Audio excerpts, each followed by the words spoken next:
Hello everyone, it's Speci here, and today we're looking at some of the most interesting decks from the set championships from the first couple weekends. Big shout out to Card Market, who sponsor the channel as usual. It's the best place to buy your singles online in Europe. So many interesting decks. I'm not going to focus on decks like Ruby Sapphire, Ruby Amethyst, which often look very, very similar. Instead, I've been really looking for some of the more unique and interesting lists which have performed well at set championships so far. Because I think for the last couple of weeks of set champs, I think now we've got the Mirabelle prize being for the top 8. It gives people a really good opportunity to try out some different things and have some fun playing some different decks. Obviously, if you want to keep playing Ruby Sapphire, do your thing. I'm not going to judge you. But today we're focusing on some of the quirky decks, which are the kind of decks I like. This one is a aggro, amber, and emerald deck. Not using Clarabelle, which we sometimes see in decks like this, but instead using Just in Time and Hey Hey to ramp up and get some 5-cost characters down. So this deck is probably going to cap out at 4 ink in terms of how many cards you put down into the Inkwell. But then Hey Hey is really interesting in terms of its synergy with Just in Time. You play Just in Time on 3 to play Nani or Maximus as a bodyguard to give you some big protection for your early questers. And then your opponent's going to ink a couple of times. You just stay at 3 ink, and then you play Hey Hey, which can ramp you up. Sven is also a nice aggro card, being able to ready your characters in a similar fashion to something like a Lethu. Almost works in a similar way to a Madam Mim, where you can ready up your Daisy Duck, your Merfolk, and get to quest with them again. Shifting Pegasus with this deck as well. Really, really deadly and underestimated combo, giving you a whole board evasive. Can be absolutely devastating. This deck does lack card draw, although it does have some card draw in the form of Rapunzel. But really, really impressive to see Nathan doing so well with this hyper aggro build. So big shout out to you. This next one is not one of the most interesting ones. It is a Emerald Amethyst deck. I just wanted to draw attention to the crickies, the bells, the kits. Very interesting. Also the Madam Mim Elephant. Still good to see Emerald Amethyst doing well. Lots of different ways you can build it. Also the Cursed Merfolk. Slightly more aggressive than some of the builds we do tend to see. This one by Ryan, who also won a set championships, is Chromacon is a bad card for bad players. Now, I'm not sure I necessarily agree with the title of the deck. I, myself, have played a lot of this hyper aggro deck without the Chromacon, but I do also quite like the Chromacon. I think that you definitely want to play it quite late on, but I also think it's very reasonable not to play it. And I have to say, looking at the 1-drops, I like it quite a lot. I would, as you guys know, play 4 Magic Brooms. 3 Befuddle, also reasonable. I think there's an argument to play 4. They are playing Piglet and Pinocchio, which can, of course, quest for 3. Simba, Wendy, Darling, also in at 2. Personally, I'm not a big fan of these 2-drops in a hyper aggro build. I'm also surprised to see that there's no Madam Mims. I personally love the Madam Mims in this deck. I think the Fox in particular, being able to rush in, can give you a really good matchup when going second, and just being able to ready your characters. So, personally, not the way I would build the deck, but it's really interesting to see a build without the Chromacons. The main things I'm not really sure on are these 2-cost cards. I would, and no Madam Mims, but still playing the GOAT. The Boss on a Roll is actually a card I like the look of quite a lot. You can play Boss on a Roll to look at the top 5 cards of your deck. Put any number of them on the top or bottom of the deck in any order. So that can be really nice at the end of the game. Just put all of the cards which aren't gaining lore when you play them to the bottom, and anything that is gaining you lore to the top. I do think Amber Amethyst is a deck which is a bit underrated. So big shout out to Ryan for doing so well with that. This one is a Sherwood Forest deck, which came second. Sherwood Forest, a emerald location. You don't gain any lore passively from it. In fact, you don't gain any lore at all. But your character's name, Robin Hood, can move here for free. And when a character is here, they have Ward, and you can exert them, spending 1 ink to do so, to deal 2 damage to a already damaged character. It's a really interesting card, giving Ward to something like a Diablo, something to ward like an Ursula is definitely something I think people are underestimating. It is a card which caught my eye as well a few times. Obviously, the ability to move Robin Hoods in there for free is also quite nice, because your Robin Hood Daydreamer down here can gain ward. So can this Champion of Sherwood. And the ability to exert it to deal 2 damage to an already damaged character is definitely not terrible at all, particularly when you're playing things like Tinkerbell and Let the Storm Rage On. So Sherwood Forest, a very interesting card. I do honestly quite like the look of it, and it's quite an interesting concept. So big shout out to Kevin Martinez for doing so well with this Sherwood Forest deck. Another deck which won a set championships is a Sapphire Steel deck. Not something we see all the time. This one is playing a Whole New World. We tend to see kind of 2 different setups, one with Whole New World, one without. And this one's kind of a classic setup in the form of a Captain Hook and Mr. Smee. But still playing Tipo, has Flaversham for that turn 4 play. Often if you play Tipo, you might play 1 jump ahead. This deck not doing that. Just playing Tipo, no 1 jump ahead, which I do think is relatively reasonable. But Fishbone Quill, no Mickey Mouse. Generally with a Whole New World, you might expect to see Mickey Mouse in there, so you can play either Mickey Mouse or Fishbone Quill. Cogsworth on turn 4 then to sing a Whole New World. I think if I'm playing a Whole New World, I would personally look at maybe playing Donald Duck as well, which is the 5 cost. I think Donald Duck flat-footed, which is when you play it ramping in a similar way to Mickey Mouse. But really nice to see Sapphire Steel doing well. I think it's definitely going to be a deck which is good against the onslaught of Emerald Steel, which is pretty much everywhere at the moment. A second place deck which caught my eye here is a Ruby and Amber deck with no Mufasa, but instead focusing on the Queen and the Queen's Sensicore. The deck is called My Queen. So the Queen's Sensicore is at the start of your turn. If you have a Princess or Queen character in play, gain 1 lore. And you can also exert the Queen's Sensicore, spending 2 ink to reveal the top card of your deck. And if it's a Princess or Queen character card, you may put it into your hand. And there is a lot of Princesses and Queens. I think the only ones which aren't are the non-character cards, such as World's Greatest Criminal Mind and Brawl, as well as Li Shang and the Lumiere. Lumiere is an interesting card, giving your extra characters 1+ strength, and Li Shang is your characters with 4 strength or more get 1+ lore. So if you have Lumiere and Li Shang down on the board, suddenly your Moana is going to quest for 3. Suddenly your Vanellope von Schweetz will also quest for 3, and your Mulan is going to have a lot more juice as well, thanks to the Lumiere. The Vanellope von Schweetz, honestly, I was thinking about today. It's a D23 card. It's also an enchanted card. It's just not a card I've played at all. So it's interesting to see that in there. It is a shift target for the 1 cost Vanellope. Both of those are princesses as well, so they do synergize with the Sensicore. Whenever you play another princess character, all opposing characters get -1 strength until the start of your next turn. So some nice synergy there for some aggressive questing power. It is only this Moana, though, that quests for 2 that you can play very early. I guess this Mulan does as well. But definitely an interesting build. Not convinced I would play it at a Disney Lorcana challenge, but still really nice to see some variety doing well.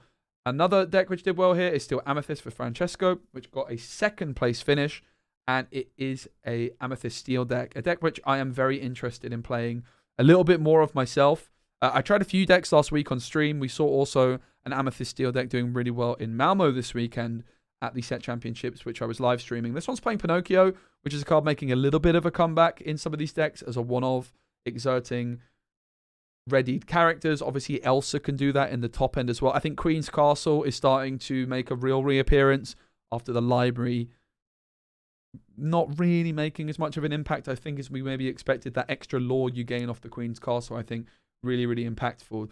2 lore versus 1 lore might not sound like much, but you are gaining twice as much lore. So Queen's Castle preferred over the library, even when you're playing, obviously, Magic Brooms. No Chernobog's followers in this one. There's 1 copy of Lawrence, 2 Maleficents, 3 Crabs, 3 Pete's, Smashes in there as well, maybe to deal with those Ursula Deceiver of Fools. But the Goats and Rabbits being able to sing Zeus with the Queen's Castle down on the board is really, really powerful. So it's nice to see Steel Amethyst doing well.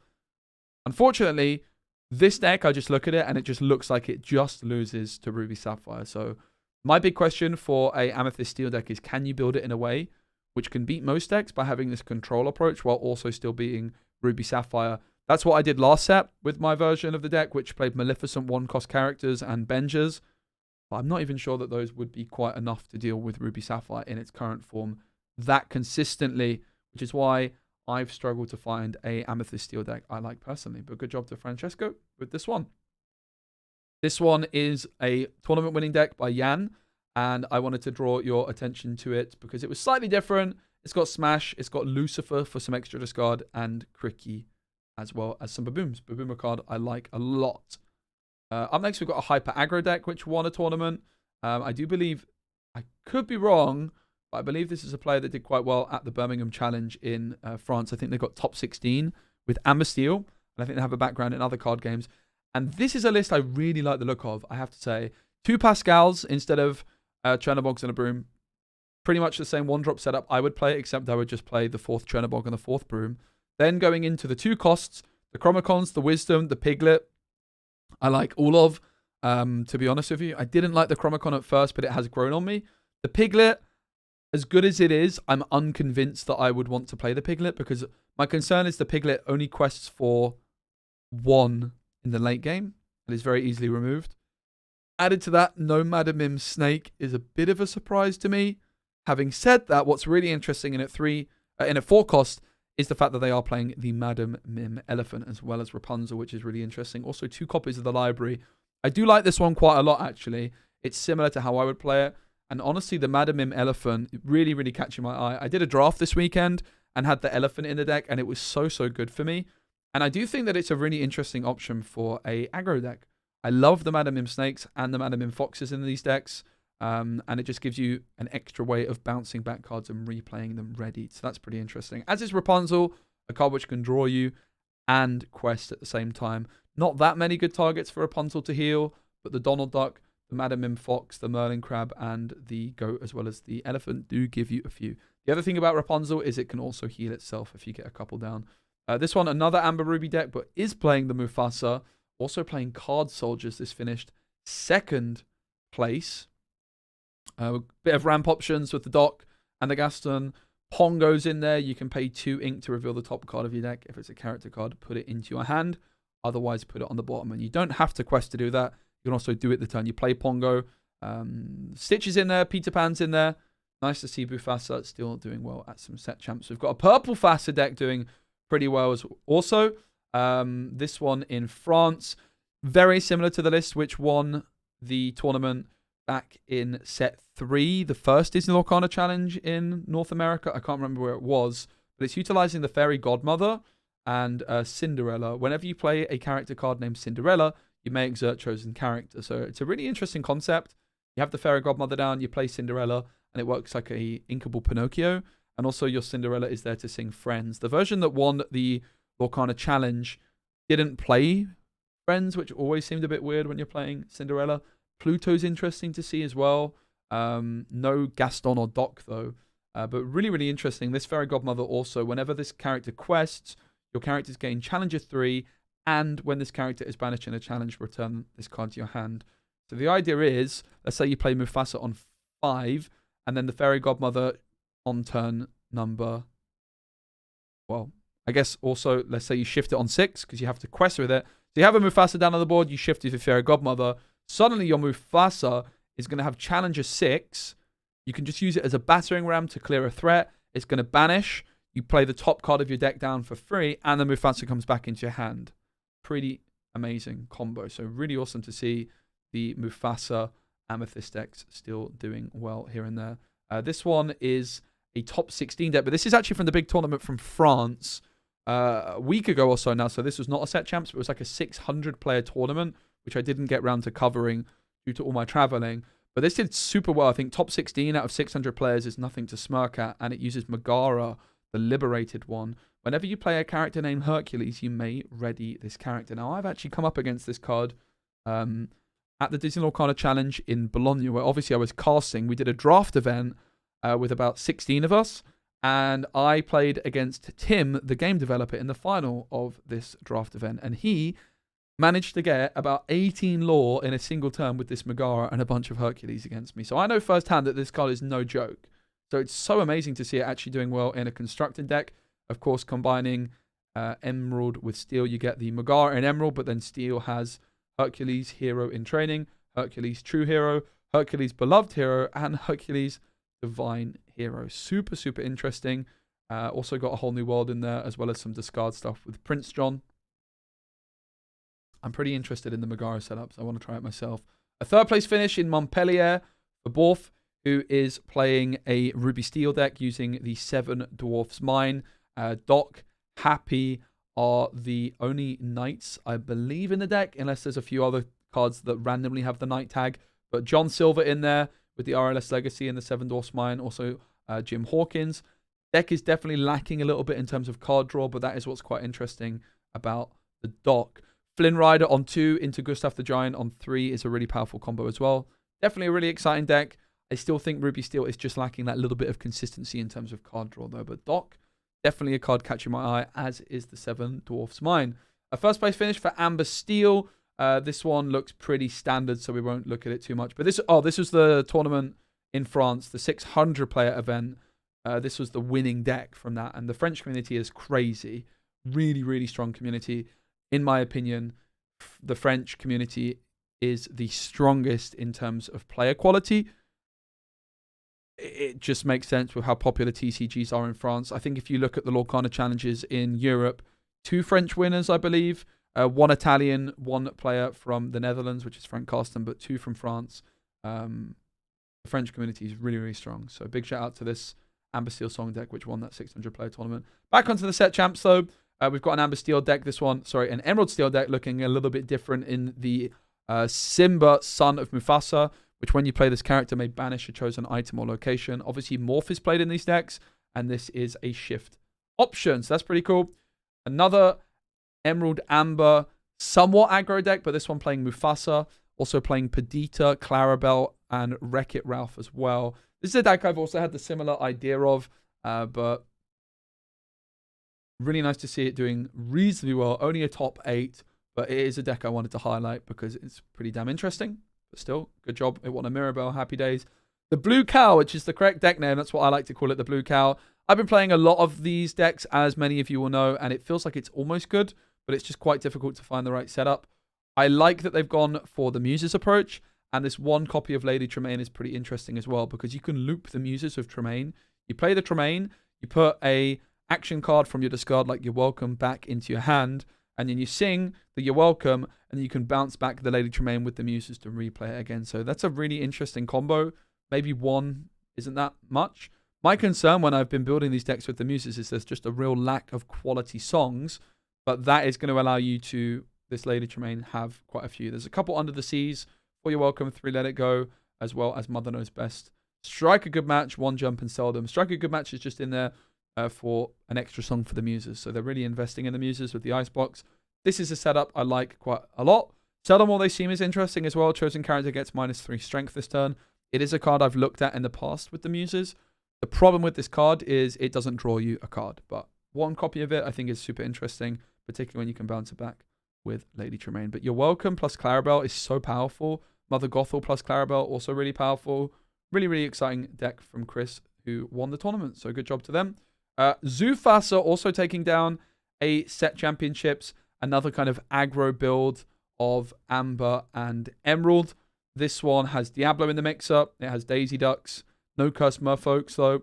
Also playing Clarabelle, 2 Under the Sea, and a couple of Perditas as well. Wreck-It Ralph, when you play this character, return a character card from your discard. If it's a princess, gain 2 lore.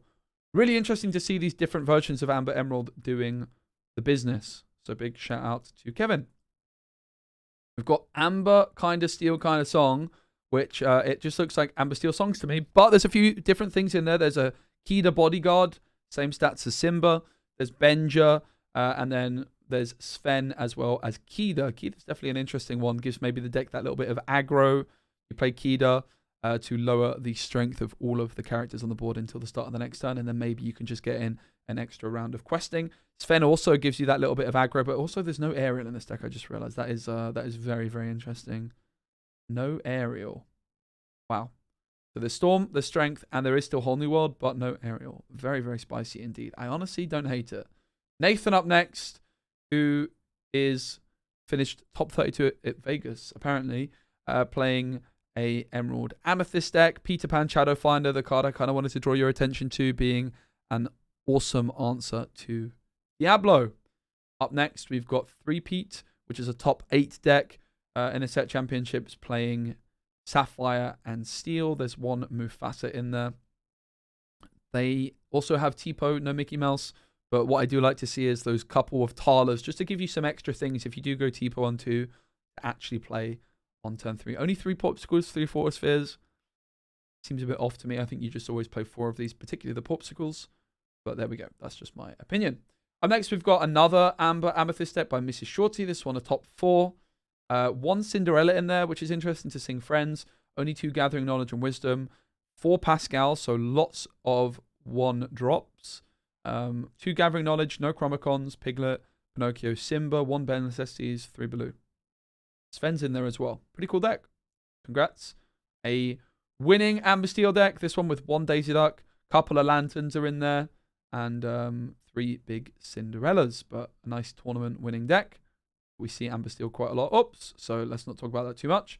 Another Emerald Steel deck. This one definitely a little bit different, with Mother Knows Best being in there, as well as Lucifer. Mother Knows Best, a really, really interesting card with discard, because it works in a similar way to Bruno, where you can bounce something back and then discard, right? So Mother Knows Best, definitely a card I think is being a bit underestimated in these discard Emerald decks in general. Only 3 Ursulas does seem a bit off to me. Oh, this is actually a Amber Emerald. In my head, it was Emerald Steel. But yeah, lots of discard. Lucifer in there. Mother Knows Best in there. Pretty interesting. 1 Under the Sea only, no Kida. So definitely a very different setup for Amber Emerald, but it got 2nd place. Emerald Amethyst with the Library. This one on Chernobog's Brooms. Couple of Cursed Merfolk. 4 Banzai. Bruni's in there, which is a card which I like the look of quite a lot when the set released, as well as 2 copies of the Shift Elsa. I quite like the setup on this one. Looks nice and aggressive. An Amethyst Steel deck, which took down a tournament, is playing 4 Fire the Cannons and 3 Docks and Rabbits. I tried the Rabbits and the Dock together, and it did feel a little bit clunky at times. My concern with this one is I'm still not convinced it's going to beat Ruby Sapphire that convincingly. Although I do like that there's 4 copies of Queen's Castle. The Aladdin also seems very random, to be honest. This Aladdin, I'm not really sure why it's in the deck. But apart from that, I do like the look of it quite a lot, and it did win the tournament. Also, I find him off Platinum. Not really sure I can get behind playing this card, but it's definitely interesting to see nonetheless. Up next, we have a tournament-winning deck by Zane, an Amber Amethyst. 3 Chernobyls, 3 Brooms, 2 Pascals as well. So very similar to the setup we saw previously. Also playing Wendy and Piglet. Wendy definitely an underestimated card. 4 Libraries, 4 Goats, and 4 Rapunzel. Pretty interesting setup. I definitely don't dislike it at all. Having said that, no foxes, no snakes, particularly the foxes. I would always play the foxes. I really, really would. Sapphire Amethyst, the first of the video, possibly the only, getting a 2nd place finish. I have a feeling this Donald Duck might be recorded wrong, and then it's probably Donald Duck flat-footed, which is the one that ramps, because I think that card's very good, and this card is absolutely pants. So I think it's probably safe to assume this is a slight typo, and that this is not the Donald Duck that's being played, but in fact the ramp one. Chernobogs and Brooms with the Library is very interesting in Amethyst and Sapphire, because you can go Tipo on turn 2, and then on turn 3 you can play the Library and move a Chernobog's followers into the Library, drawing 2 cards if you trigger it straight away. So I definitely like to see the Library in these builds. There's Mickey Mouse, which can of course sing Friends, couple of Bells, 4 Elsa, 2 Cusco, 2 Yzma, 2 Hades, 1 Dragon, 1 Ursula Sea Witch Queen, 3 Elsa, and 2 Mufasas. Very, very nice to see Sapphire Amethyst doing pretty well. Steel Sapphire with the top 4 at the final boss games. 2 Fire the Cannons, 2 Babooms. Argus is in there to deal with locations a bit. Hideaway can also. Only 2 Vision of the Future. The Sisu is absolutely wild to see. Whenever this character quests, look at the top 2 cards of your deck. You may put 1 into hand, put the rest on the bottom. I mean, that doesn't sound that bad, does it? But it is uninkable, but it's cool to see nonetheless. Whole New World is in this one with Chempo, Beast, and Cogsworth as your 5-cost characters to sing, which seems a bit more reasonable than that last Sapphire Steel deck, which only had Cogsworth to sing. I think you really want to go Mickey or Fishbone on 3, one of these on 4, and then sing the Whole New World as quickly as possible. Gaston, Ariel, Hercules, Cusco, Simba in the top end. We've got about 4 more decks left to go. We've got an Amber Emerald deck. This one looking a little bit more standard with Under the Sea in there. Be Our Guest. Cricky, this one much more close to what we're used to seeing. Don't really like the Be Our Guest. Also no Painting the Roses Red. I feel like Painting the Roses Red is so good with the Muses. But apart from that, I like the list quite a bit. This one is another just-in-time deck. It's possible it's actually the same one that we saw from the first in the video, but just a different store champs. I think 1st and 2nd. So very consistent finish. Wanted to just highlight the fact that it's done well a couple of times. We've got a Trust Issues by Gable. This is a 1st place finish in Germany. I'm going to assume by the store name. And it is playing Sapphire Steel, 4 Fortisphere, 4 Popsicles, 2 Fire, 1 Baboom, 1 Tipo, 2 Vision, 3 Mickey, 4 Fishbone. And Flavisham's Rise of the Titans making a rare appearance, 3 Whole New Worlds. It's quite interesting to see a lot of the time with it's either Whole New World, you either play 4 or none. Kind of like the idea of playing 3, maybe 2, maybe even just 1, who knows. Maybe that's something people should experiment with a little bit more with these Sapphire Steel decks. 2 decks left to go. And we've got an Emerald Amber aggro deck, which took down Battle Bear, which is a big, big community of players in Germany, in the south of Germany, I think. And this is a really spicy deck with Cursed Merfolk, Daisy Duck, and Lilos. Also with Kida and Little John, the Camp Cook. You're in for a real treat, Rob. Tonight's house special is my famous outlaw grub, made from the finest whatever we could find. So it's an aggro build in Amber and Emerald. 2 copies of Invited to the Ball. No Mufasa, which is interesting to see. You'd think if you've got this many characters, you'd just play Mufasa, but there is Clarabelle in there as well. Not playing the 1-drop Clarabelle, but the 3-drop and the Shift. I like it.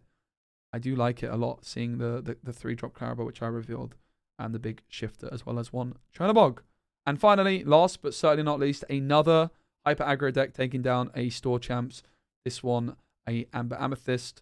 No Chernabog's followers, which is the first thing that I don't like the look of, but so far I like the look of everything else. The 2-cost characters are interesting. Piglet, Simba, Wendy. Not super convinced I like any of these that much. I don't dislike any of them that strongly either. I just think these decks tend to want to go on turn 2 for a triple 1-drop, which is why I'd like to see the Chernabog's followers in there to make that a little bit more consistent. Baloo, Donald, Friends, Fox, Moana. I like the rest of the deck quite a bit. I just would love to see the Chernabog's followers in there. That's the main thing. Also, 4 libraries is maybe a few too many for my taste. But those are my favorite Set Champs spicy decks. Obviously, there's a bunch of more meta decks which have done well, like Ruby Sapphire, Ruby Amethyst, all those kinds of things. But those decks just don't really tend to change too much. And I thought it was a really nice opportunity to showcase some of the more interesting and spicy lists from the weekend, from the weekends. Now, this weekend, we are going to have a big tournament in France, around 1,000 players. I'm going to be live streaming it on my channel, so make sure you check that out on both Saturday and Sunday. And then we've got Disney Lorcana Challenge Seattle. So make sure you're staying tuned for the meta reports from those as well, because those ones we're definitely going to take a deeper look at the meta and those decks like Ruby Sapphire, etc. Big shout out again to Card Market, who sponsored the channel. I really appreciate it. And thank you all for watching the video. See you guys very, very soon. Take care.